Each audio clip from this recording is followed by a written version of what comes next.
ടെറാഫോമിൻ്റെ installation complete ആയി. ഇനി നമുക്ക് ടെറാഫോമിൻ്റെ കോൺഫിഗറേഷനാണുള്ളത്.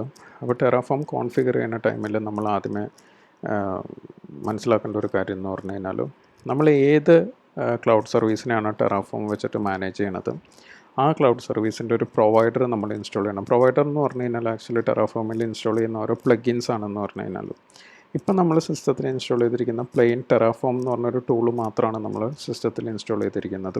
ഇതിന് ശേഷം ടെറാഫോമിൻ്റെ ഒരു പ്ലഗിനുണ്ട്. ഇപ്പം AWSൻ്റെ പ്ലഗിനുണ്ട്, അതുപോലെ തന്നെ അഷ്യൂറിൻ്റെ പ്ലഗിനുണ്ട്, ഗൂഗിൾ ക്ലൗഡിൻ്റെ പ്ലഗിനുണ്ട്, ഡോക്കറിൻ്റെ പ്ലഗിനുണ്ട്. അങ്ങനെ ധാരാളം പ്ലഗിൻസ് ടെറാഫോമിൽ അവൈലബിൾ ആണ്. അപ്പോൾ വൺസ് ഈ ടെറാഫോമിലേക്ക് നമുക്ക് ഏത് ക്ലൗഡിനെയാണോ അല്ലെങ്കിൽ എന്ത് റിസോഴ്സിനെയാണോ നമുക്ക് ടെറാഫോം യൂസ് ചെയ്ത് മാനേജ് ചെയ്യേണ്ടത്, ആ റിസോഴ്സിനെ മാനേജ് ചെയ്യാനായിട്ടൊരു പ്ലഗിൻ നമ്മൾ ഇൻസ്റ്റാൾ ചെയ്യണം. ഈ പ്ലഗിൻ ഇൻസ്റ്റാൾ ചെയ്തതിന് ശേഷം മാത്രമാണ് ടെറാഫോമിന് എന്ത് ചെയ്യാൻ പറ്റുള്ളൂ, നമ്മുടെ റിസോഴ്സുകൾ മാനേജ് ചെയ്യാനായിട്ട് പറ്റത്തുള്ളൂ എന്ന് പറഞ്ഞു കഴിഞ്ഞാൽ. അപ്പം നമ്മളിവിടെ നോക്കുകയാണെന്നുണ്ടെങ്കിൽ എന്തായിരിക്കും, ധാരാളം പ്രൊവൈഡേഴ്സ് ടെറാഫോമിന് അവൈലബിൾ ആണെന്ന് പറഞ്ഞു കഴിഞ്ഞാൽ, ഞാനിപ്പോൾ ചൂസ് ചെയ്യുന്നൊരു പ്ലഗിൻ ഏതാണെന്ന് വെച്ച് കഴിഞ്ഞാൽ, അല്ലെങ്കിൽ പ്രൊവൈഡർ ഏതാണെന്ന് പറഞ്ഞാൽ AWS ആണ്. അപ്പം എങ്ങനെയാണ് AWSൻ്റെ ഒരു പ്രൊവൈഡർ നിങ്ങൾ കോൺഫിഗർ ചെയ്യണത് എന്നുള്ളൊരു കാര്യം ഞാൻ കാണിച്ചു തരാം.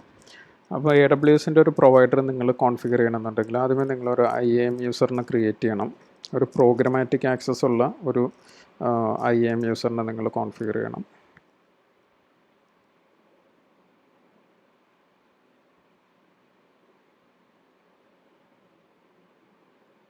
യൂസേഴ്സിൽ പോയി IAM സെക്ഷൻ്റെ അണ്ടറിലേക്ക് വരിക, യൂസേഴ്സ്, ആഡ് യൂസർ. ഇവിടെ ഞാൻ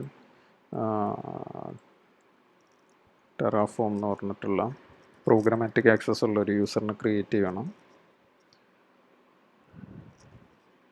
അതിന് ഞാനിപ്പോൾ കൊടുക്കുന്ന പോളിസി ഫുൾ ആക്സസ് ആണ് ഞാനിപ്പോൾ കൊടുത്തിരിക്കുന്നത്.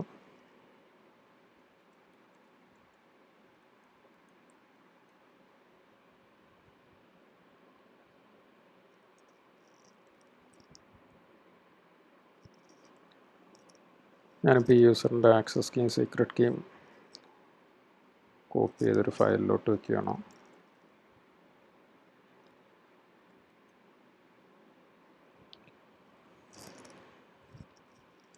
ഇനി നമുക്ക് എന്ത് ചെയ്യാം, പ്രൊവൈഡർ കോൺഫിഗർ ചെയ്യാം. ഇപ്പം നമ്മുടെ ഇൻസ്റ്റലേഷൻ്റെ ഫയൽസ് കുറച്ച് കാര്യങ്ങളെല്ലാം ഈ ഡയറക്ടറിയിൽ കിടക്കേണ്ടത്, ഞാൻ അതെല്ലാം ഫുള്ളി ക്ലീൻ ചെയ്ത് കളയാണ്. ഇനി എനിക്കിതിൻ്റെ ആവശ്യമൊന്നുമില്ല. എൻ്റെ ബൈനറി ഫയൽ ഞാൻ ഓൾറെഡി ബിന്നിലേക്ക് കോപ്പി ചെയ്തിട്ടിട്ടുണ്ട്, അത് വർക്കിംഗ് ആണ് ഇവിടെ.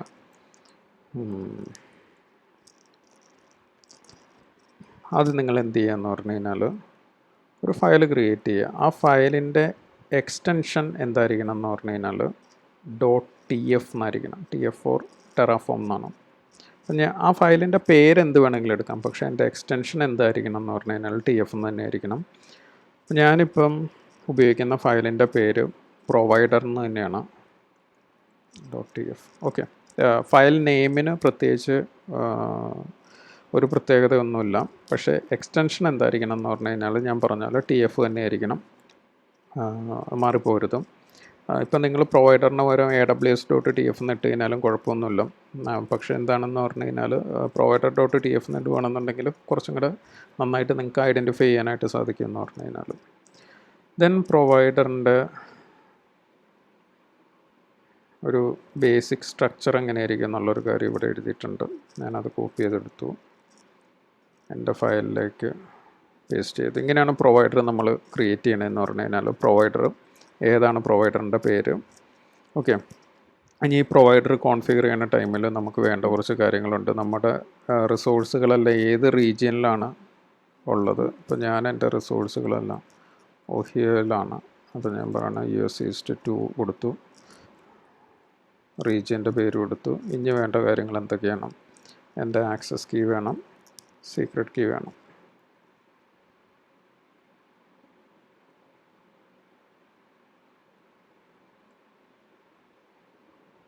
ഞാൻ എൻ്റെ ആക്സസ് കീ കോപ്പി ചെയ്തു, പേസ്റ്റ് ചെയ്തു. അതുപോലെ തന്നെ സീക്രട്ട് കീയും കോപ്പി ചെയ്തു, പേസ്റ്റ് ചെയ്തു, റൈറ്റ് ഔട്ട് ചെയ്തു. ഇപ്പോൾ ടെറാഫോമിൻ്റെ പ്രൊവൈഡറിൻ്റെ സെറ്റിങ്സ് കംപ്ലീറ്റ് ചെയ്തിട്ടുണ്ട്. ഇനി ഈ പ്ലഗിൻ ഇൻസ്റ്റാൾ ചെയ്യണം. ഈ പ്ലഗിൻ ഇൻസ്റ്റാൾ ചെയ്യാൻ വേണ്ടിയിട്ട് ഇപ്പോഴും ടെറാഫോമിന് അറിയത്തില്ല നമ്മൾ ഏത് പ്രൊവൈഡറാണ് യൂസ് ചെയ്യണത് എന്നുള്ളതിനെ കുറിച്ചിട്ടൊന്നും. ഇനി നമ്മൾ ആദ്യമേ റൺ ചെയ്യിപ്പിക്കേണ്ട ഒരു കമാൻഡ് ഉണ്ട്. അപ്പോൾ ആ കമാൻഡ് റൺ ചെയ്യിപ്പിക്കണമെങ്കിലും മുന്നേ ഞാനിവിടെ എന്ത് ചെയ്യുമെന്ന് പറഞ്ഞു കഴിഞ്ഞാൽ എൻ്റെ ഡയറക്ടറി ഒന്ന് കാണിച്ചു തരാം. അതിൻ്റെ അകത്ത് ഇപ്പം എന്താണ് എൻ്റെ provider.tf ഉണ്ട്, terraform.d എന്ന് പറഞ്ഞിട്ടൊരു ഡയറക്ടറി ഉണ്ട്. ഇപ്പോൾ അതിൻ്റെ അകത്ത് പ്രത്യേകിച്ച് കണ്ടൻ്റ് ഒന്നുമില്ല, ഞാനിപ്പോൾ അത് ഡിലീറ്റ് ചെയ്ത് കളയാണ്. ഞാൻ എന്ത് ചെയ്യണമെന്ന് പറഞ്ഞു കഴിഞ്ഞാൽ, അതായത് ഇപ്പോൾ എൻ്റെ ഡയറക്ടറി ബേസിക്കായിട്ട് വരുന്ന ബാഷിൻ്റെ കോൺഫിഗറേഷൻ ഫയൽസ് മാത്രമേ ഉള്ളൂ, വേറെ ഹിഡൻ ഫയൽസ് ആയിട്ടുള്ള കാര്യങ്ങളൊന്നുമില്ല. പ്രൊവൈഡറിൻ്റെ ഫയലുണ്ട്, ഓക്കെ. പിന്നെ എൻ്റെ സിസ്റ്റത്തിൽ ടെറാഫോം ഇൻസ്റ്റാൾഡ് ആണ്. ഞാൻ ആദ്യം ടൈപ്പ് ചെയ്യുന്ന കമാൻഡ് ഏതായിരിക്കും എന്ന് പറഞ്ഞാൽ ടെറാഫോം ഇനിറ്റ് എന്ന് പറഞ്ഞിട്ടുള്ളൊരു കമാൻഡ് ഉണ്ട്. ഈ കമാൻഡ് ടൈപ്പ് ചെയ്യുന്ന ടൈമിൽ ടെറാഫോം എന്ത് ചെയ്യുമെന്ന് പറഞ്ഞു കഴിഞ്ഞാൽ, എൻ്റെ കറണ്ട് ഡയറക്ടറിയിൽ ഞാനിപ്പോൾ നിൽക്കുന്ന ഡയറക്ടറിയുടെ അകത്തുള്ള TF എക്സ്റ്റൻഷനുള്ള ഫയൽസ് എല്ലാം കമ്പൈൻ ചെയ്തിട്ടായിരിക്കും ടെറാഫോം പ്രോസസ്സിങ് സ്റ്റാർട്ട് ചെയ്യുകയെന്ന് പറഞ്ഞു കഴിഞ്ഞാൽ. അതാണ് ഞാൻ പറഞ്ഞത്, ഫയൽസിൻ്റെ ഒക്കെ എക്സ്റ്റൻഷൻ എന്ത് തന്നെ ആയിരിക്കണം എന്ന് പറഞ്ഞു കഴിഞ്ഞാൽ TF എക്സ്റ്റൻഷൻ തന്നെ ആയിരിക്കണം എന്ന് പറഞ്ഞു കഴിഞ്ഞാൽ. അപ്പം അതിൻ്റെ അകത്ത് ഇപ്പം ടെറാഫോം എന്ത് ചെയ്യുമെന്ന് പറഞ്ഞു കഴിഞ്ഞാലും ഈ TF extension files complete process ചെയ്യുന്ന ടൈമിൽ ഏതോ ഒരു ഫയലിൻ്റെ അകത്തുനിന്ന് അതിനെന്ത് കിട്ടും. ഇപ്പം എൻ്റെ സിസ്റ്റത്തിൽ ഒറ്റ ഫയൽ മാത്രമേ ഉള്ളൂ. ഒരു ഫയലിൻ്റെ അകത്തുനിന്ന് എന്ത് കിട്ടുമെന്ന് പറഞ്ഞു കഴിഞ്ഞാൽ പ്രൊവൈഡർ എന്ന് പറഞ്ഞിട്ടുള്ളൊരു കോഡ് കിട്ടുമെന്ന് പറഞ്ഞു കഴിഞ്ഞാൽ, അപ്പം ഈ ഫയലിൻ്റെ അകത്ത്, അതായത് ഇപ്പം നിങ്ങൾ പറയുകയാണെങ്കിൽ ഈ provider.tfൻ്റെ അകത്തുനിന്ന് ഏത് പ്രൊവൈഡറാണ് നമ്മൾ യൂസ് ചെയ്യണത് എന്നുള്ളൊരു കാര്യം ടെറാഫോമിന് മനസ്സിലാവും. വൺസ് അത് ടെറാഫോം ഫിഗർ ഔട്ട് ചെയ്ത് കഴിഞ്ഞിട്ട് ടെറാഫോം എന്ത് ചെയ്യുമെന്ന് പറഞ്ഞു കഴിഞ്ഞാൽ ഇതിൻ്റെ പ്ലഗിൻ ഇൻസ്റ്റാൾ ചെയ്യും. ഈ പ്ലഗിൻ ഇൻസ്റ്റാൾ ചെയ്യണത് എങ്ങോട്ടായിരിക്കും എന്ന് പറഞ്ഞു കഴിഞ്ഞാൽ നമ്മുടെ ലോക്കൽ ഡയറക്ടറിയിലേക്ക് തന്നെ ആയിരിക്കും ഈ പ്ലഗിൻ ഇൻസ്റ്റാൾ ചെയ്യാമെന്ന് പറഞ്ഞു കഴിഞ്ഞാൽ. അപ്പം നമുക്ക് എന്ത് ചെയ്ത് നോക്കാം. കണ്ടോ, ഇപ്പോൾ ഇവിടെ .terraform എന്ന് പറഞ്ഞിട്ടുള്ള ഒരു ഫോൾഡർ വന്നിട്ടുണ്ട്. അതിൻ്റെ അകത്ത് പ്ലഗിൻസ് എന്ന് പറഞ്ഞിട്ടൊരു സെക്ഷൻ ഉണ്ട്. അതിൽ കണ്ടോ ഈ ഒരു ഫയൽ, ഈ ഫയൽ അത്യാവശ്യം സൈസുള്ളൊരു ഫയലായിരിക്കും എന്ന് പറഞ്ഞു കഴിഞ്ഞാൽ ഏകദേശം ഒരു 100-150 MB സൈസ് ഉണ്ടായിരിക്കും. കണ്ടോ, ഓൾമോസ്റ്റ് 150 MB അടുത്ത് തന്നെ സൈസുള്ളൊരു ഫയലാണെന്ന് പറഞ്ഞു കഴിഞ്ഞാൽ. ഇപ്പം നമ്മുടെ ടെറാഫോം AWSുമായിട്ട് കമ്മ്യൂണിക്കേറ്റ് ചെയ്യാൻ പാകത്തിന് ഫുള്ളി കോൺഫിഗേർഡ് ആയിട്ടുണ്ട്.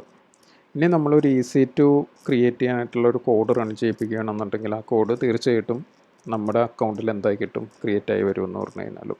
അപ്പം സാധാരണ രീതിയിൽ നമ്മൾ ടെറാഫോം മാനേജ് ചെയ്യുന്ന ടൈമിലും ഇപ്പം AWSും അഷ്യൂറും നമ്മൾ മാനേജ് ചെയ്യുന്നുണ്ടെങ്കിൽ എങ്ങനെയായിരിക്കും, രണ്ട് ഫോൾഡറിലായിട്ട് ആയിരിക്കും നമ്മൾ കീപ്പ് ചെയ്യത്തുള്ളൂ എന്ന് പറഞ്ഞു കഴിഞ്ഞാൽ. അതായത് അഷ്യൂറിൻ്റെ പ്രൊവൈഡറും ടെറാഫോമിൻ്റെ പ്രൊവൈഡറും കൂടെ കൊണ്ട് നമ്മൾ ഒരു ഫോൾഡറിലായിരിക്കും ഇട്ടണത്, രണ്ട് ഫോൾഡർ വൈസ് ആയിട്ടായിരിക്കും മാനേജ് ചെയ്യുക എന്ന് പറഞ്ഞു കഴിഞ്ഞാൽ. കാരണം ഞാൻ പറഞ്ഞ പോലെ തന്നെ നിങ്ങൾ ടെറാഫോം ഇനിറ്റ് കൊടുക്കുന്ന ടൈമിൽ ആ ഫോൾഡറിൻ്റെ അകത്തുള്ള ഏത് ഫോൾഡറിൽ നിന്നിട്ടാണോ നിങ്ങൾ ടെറാഫോം ഇനിറ്റ് കൊടുക്കുക, ആ ഫോൾഡറിൻ്റെ അകത്തുള്ള എല്ലാ TF എക്സ്റ്റൻഷനുള്ള ഫയൽസിനായിട്ട് ടെറാഫോം കമ്പൈൻ ചെയ്യും.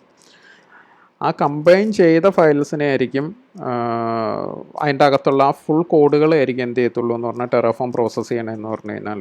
അതായത് ഇപ്പം നിങ്ങൾ ഈസി ടു ക്രിയേറ്റ് ചെയ്യാനായിട്ടുള്ള ഒരു കോഡ് എഴുതണത് വേറൊരു ഫയലിൽ എഴുതിയെന്ന് പറഞ്ഞാലും കുഴപ്പമൊന്നുമില്ല എന്ന് പറഞ്ഞാൽ, ഈ provider.tfൻ്റെ അകത്ത് തന്നെ എഴുതണം എന്ന് നിർബന്ധമൊന്നുമില്ല. പല സെപ്പറേറ്റ് ഫയൽസിലായിട്ട് നിങ്ങൾക്ക് എന്ത് എഴുതാമെന്ന് പറഞ്ഞു കഴിഞ്ഞാൽ ടെറാഫോമിൻ്റെ കോഡുകൾ എഴുതാം. കോഡുകൾ എഴുതുന്ന ടൈമിൽ ശ്രദ്ധിക്കേണ്ട ഒരു കാര്യം എന്ന് പറഞ്ഞു കഴിഞ്ഞാൽ അതിൻ്റെ എക്സ്റ്റൻഷൻ എന്ത് തന്നെ ആയിരിക്കണം എന്ന് പറഞ്ഞു കഴിഞ്ഞാൽ .tf എന്ന് തന്നെ ആയിരിക്കണം. അത്രേ ഉള്ളൂ എന്ന് പറഞ്ഞു കഴിഞ്ഞാൽ. അതുപോലെ തന്നെ ഈ ടെറാഫോം ഇനിറ്റ് എന്ന് പറയുന്ന കമാൻഡ് ഇനി നമ്മൾ കൊടുക്കേണ്ട കാര്യമില്ല. ഇനി നമ്മൾ ടെറാഫോം വെച്ചിട്ട് നമ്മുടെ ഇൻഫ്ര മാനേജ് ചെയ്യുന്ന ടൈമിൽ ഒരിക്കലും നമ്മൾ ടെറാഫോം ഇനിറ്റ് കൊടുക്കേണ്ട കാര്യമില്ല. ഇനിറ്റ് എന്ന് പറയുന്ന ഈ കമാൻഡ് എപ്പോൾ മാത്രം കൊടുത്താൽ മതി, ഫസ്റ്റ് ടൈം നമ്മൾ പ്രൊവൈഡർ ഇൻസ്റ്റാൾ ചെയ്യാൻ വേണ്ടിയിട്ട് മാത്രം കൊടുക്കുന്ന ഒരു കമാൻഡാണ് എന്ത്, ഇനിറ്റ് എന്ന് പറഞ്ഞു കഴിഞ്ഞാൽ. ഇനി നമ്മൾ വീണ്ടും ഇനിറ്റ് അടിച്ചാലും പ്രത്യേകിച്ച് ഒന്നും സംഭവിക്കില്ല എന്ന് പറഞ്ഞു കഴിഞ്ഞാൽ, കാരണം ഓൾറെഡി നമ്മുടെ പ്രൊവൈഡർ എന്താണെന്ന് പറഞ്ഞു കഴിഞ്ഞാൽ ഇൻസ്റ്റാൾഡ് ആണെന്ന് പറഞ്ഞു കഴിഞ്ഞാൽ.